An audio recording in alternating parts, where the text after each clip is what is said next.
Hello, everybody. So today I want to talk a little bit about Enphase. As you know, Enphase is my second largest position, right after Tesla.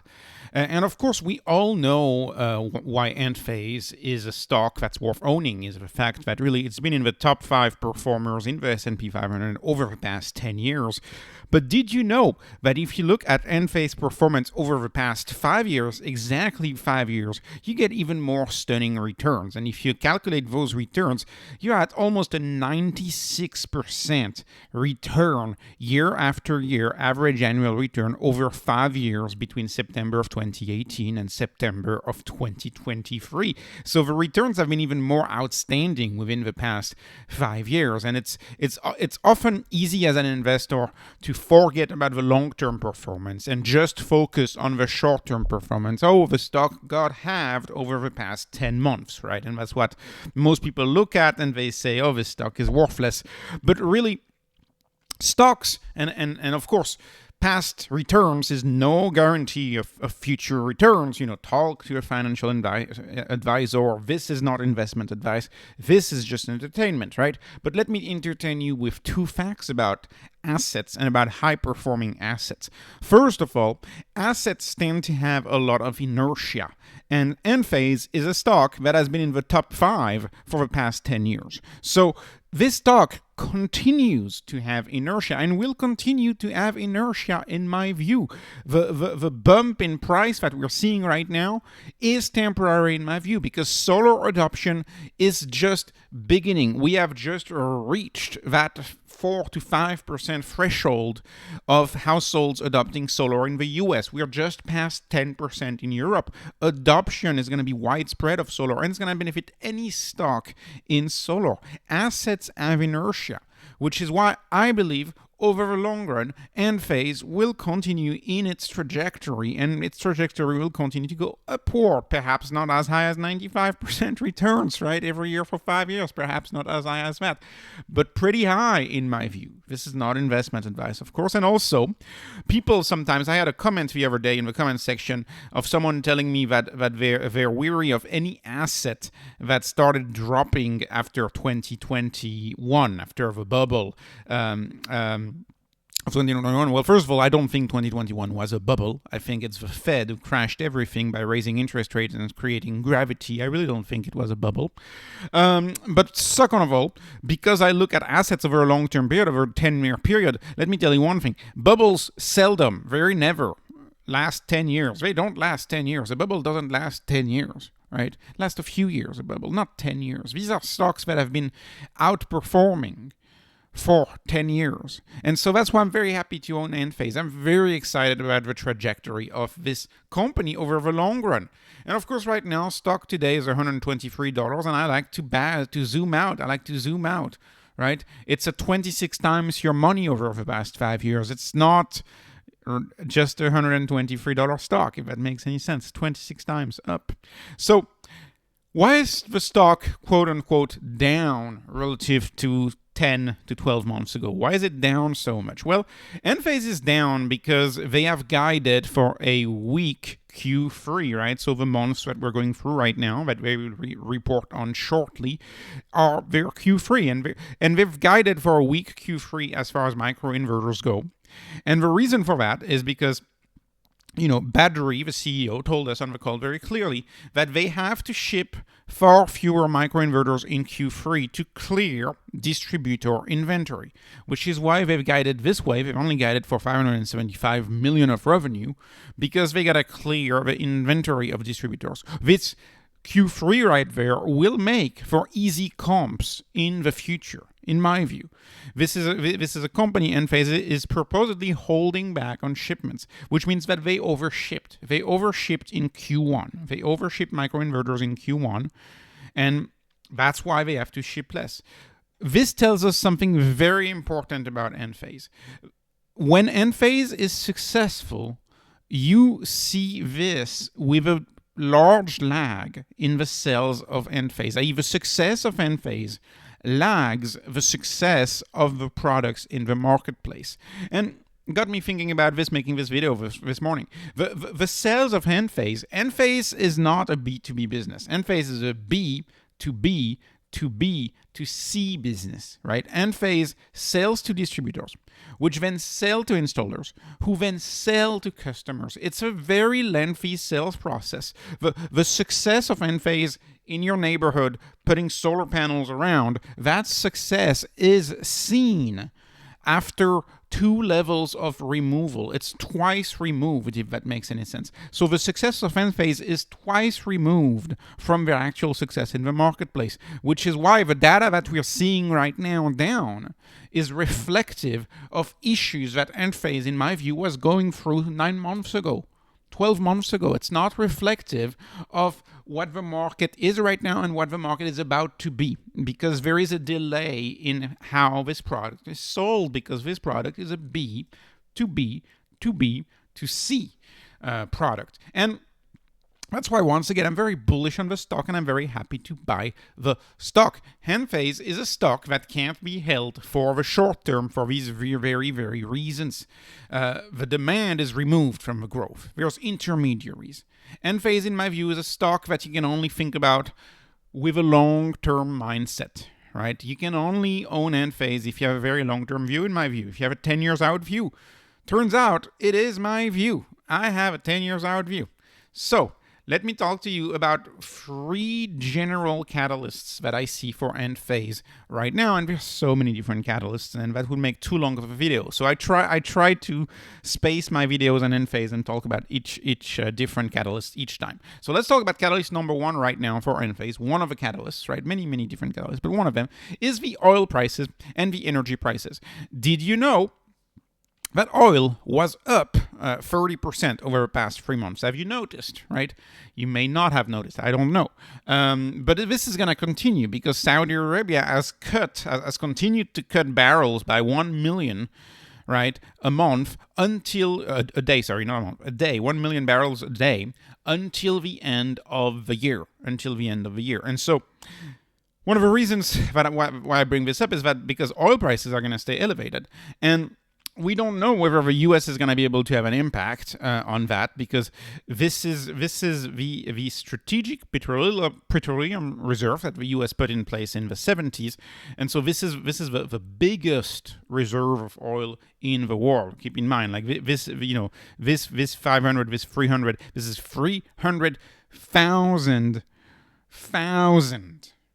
barrels, right? It's thousands of thousands. So anyways, major reserve, and you can see it was heavily depleted in 2021 and 2022. We know that current administration asked for 185 million of depletion, and it's never been filled back up. It's like the U.S. doesn't want to save barrels when oil is cheap. So we'll see if they keep depleting it. I would argue the odds are pretty high that they keep that they stop depleting it. Sorry, because it gets very dangerous the more you deplete it if you have a hurricane or anything like that. So my point here is that oil is likely to remain elevated for a little while, at least through the winter. That is my view, at least through the winter, right? They have an incentive to keep energy prices high in the winter when demand for energy is very high and when cold weather kicks in. And so, why does that matter for electricity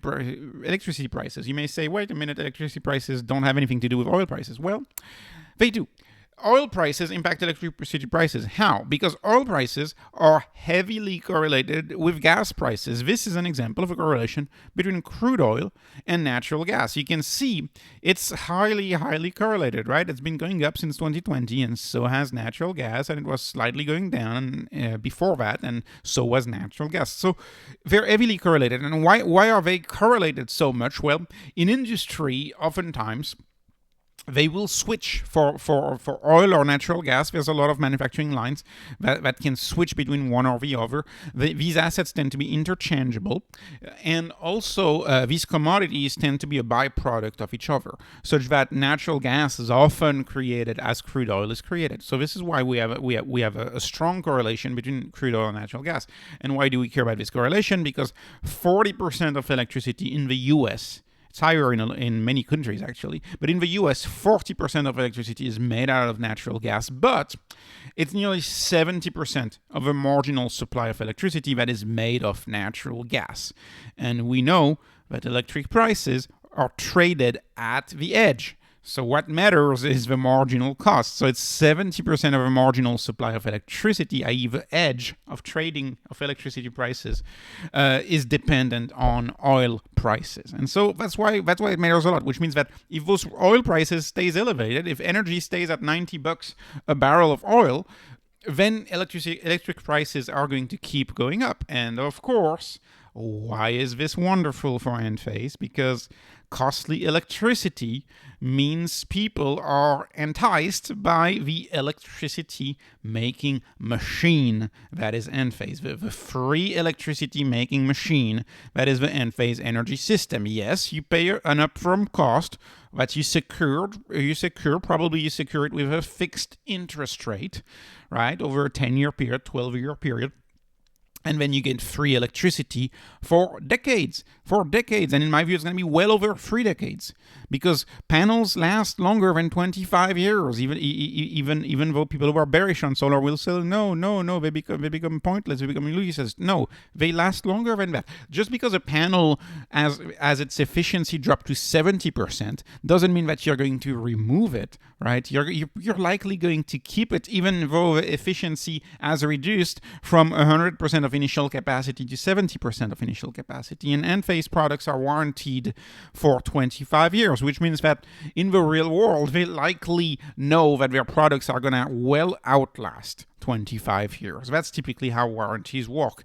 Typically, manufacturers set up warranties at a length that is not as long as the life expectancy of a product. Life expectancy of products outlasts warranties typically, right?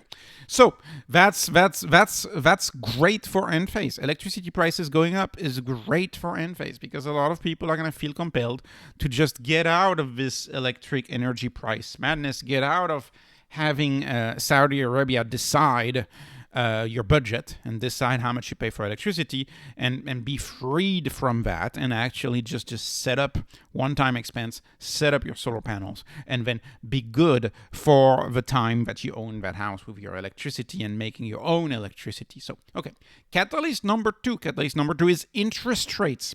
And I'm kind of mad this morning because I was going to make this video yesterday, and yesterday the meeting probabilities were giving us no hike whatsoever, and we can see as of this morning, because the market is bearish, so as of this morning we have a 48.8% chance of a 25 basis point hike in November, on November 1, versus a 46.8% of no hike. So what that means is that it will in my view, it will likely get back down. I really doubt we're gonna get an overhike. It's just the way the market was this morning when I did this screenshot. In my view, we're gonna stay flat as far as interest rates go. And then interest rates are going to drop, even though the Fed Watch tool right now is showing just a slight edge for a 0.25 increase.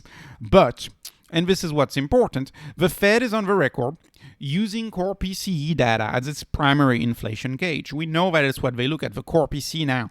The convenient thing about the core PCE is that it excludes energy prices. Energy prices are excluded from the core PCE, which is the main metric that the Fed looks at. How convenient. Very, very convenient. So this means that this 30% increase of oil is not going to be looked at in the main metric, the lagging metric that the Fed uses. And you can see, if you look at the core PCE, this is the data right here, if you look at the core PCE, we can see that slope is at about 3% right now. That's slowly leaning towards a long-term target of a 2% slope. The goal of the Fed is to get that slope at the same level that it had around 2019, early 2020, that same level. We can see that the slope used to be much steeper here. They want to get back to a slope that is consistent with their 2% goal. And that's why I believe they're not going to raise rates. They're not going to raise rates because the core CPI does not include things like energy. That is my belief. And even if they raise again, this belief stays true because interest rates can't stay that high. Because if they stay that high, the government is going to have $2 trillion worth of deficit to finance at very high interest rates, and it will not be possible. Which means the Fed will have to print back the money. Everything points out in this direction. I am not worried. Interest rates will go down. And when interest rates go down, all assets will go up, but assets like Enphase especially will go up because a lot of the drop in the current stock price that we see in Enphase has to do with the market making Enphase a quote-unquote single stock issue that cares about interest rates more than anything, right? That's what the market is doing. I spend a lot of time on this channel discussing the technical difference between Enphase and Solar Edge and entering the debate between Enphase versus Solar Edge. But really, the short-term price movements of these solar stock has to do with interest rates. And in my view, that will abate. And the last catalyst, a catalyst that I have not emphasized on much on this channel and my prior Enphase video. Like I said, I try to cover different catalysts each time. That catalyst is the buyback. They are buying back stocks while the stock is cheap. And this is, in my view, good for those who have stopped accumulating Enphase stock, because if you buy back your stock, you provide a backstop on how low the price of the stock will go, how low the price of the shares can trade. And you also reduce the float, which theoretically means that the ownership of your shares of Enphase, how much each share owns Enphase, increases, right? It makes the stock more valuable. So Enphase, historically, they've bought back about 200 million of shares worth each quarter. And the question is, will they buy more in Q3 and in Q4? They have a 1 billion authorization, which they reauthorized. And so to give you an idea, if, say, over the next 3 to 4 quarters, Enphase were to buy back $1 billion worth of its stock at a current market cap of 16.5, that means that Enphase would be theoretically 6% more valuable. Now, if you follow the channel for a while, you know my stance on buybacks. I'm not a big fan. I would much rather see Enphase spend their money on customer incentives, on marketing, right? If the interest rates is one of the big hurdles to buy solar, why wouldn't Enphase use some of that money to lower interest rates for qualified buyers, for example? That could be, in my view, a much more productive use of the money. But I have two things about this to say about this is A, I'll still take the buyback. So thank you, I'll still take it. And then B, we have to trust that battery sees the demand much more than we do. And it may be that battery on the field right now sees that the demand is there. Remember what I was saying in the early slides of this video, that there is a lag. This is a B to B to B to C business. So there is a lag in when revenue is recognized at the Enphase level versus when the product is sold. And this company is booming in Europe, by the way. What's going to be the share of Europe for Enphase? They grew sequentially from Q2 to Q3 in Europe at a 25% rate. I was talking with my parents who are looking into getting solar in southern France, and the lead time is 6 months right now. 6 months is the lead time right now to get any solar. And interest rates are still much lower over there. Interest rates are still much lower in Europe than they are in the US. So, in 2 videos ago, I intimated that this would be a company that may see Europe be a bigger market for them than the US within a few quarters. And so if you keep growing at 25% sequentially in Europe, let's ask ourselves, how big could Europe get for this company? It's not just the US. This tends to be a US-centric stock as far as the coverage goes, and even a California-centric stock as far as the coverage goes on YouTube and on Twitter. But let's not forget that this is an international company that's doing very well in Australia, that's about to do very well in Europe, that is just entering markets like Brazil, and Brazil is dropping interest rates, and Brazil has a lot of sons and a lot of people. So, in my view, this is a fascinating company. I'm very happy to own it. I'm very happy to see it as my second position. It's a long-term story and a long-term play. So, This was not investment advice, just entertainment, as you already know, entertainment only. I appreciate your likes. I appreciate you subscribing to my channel, and please follow me on X if you can at BeatTheDenominator. Thank you for watching. Have a wonderful day.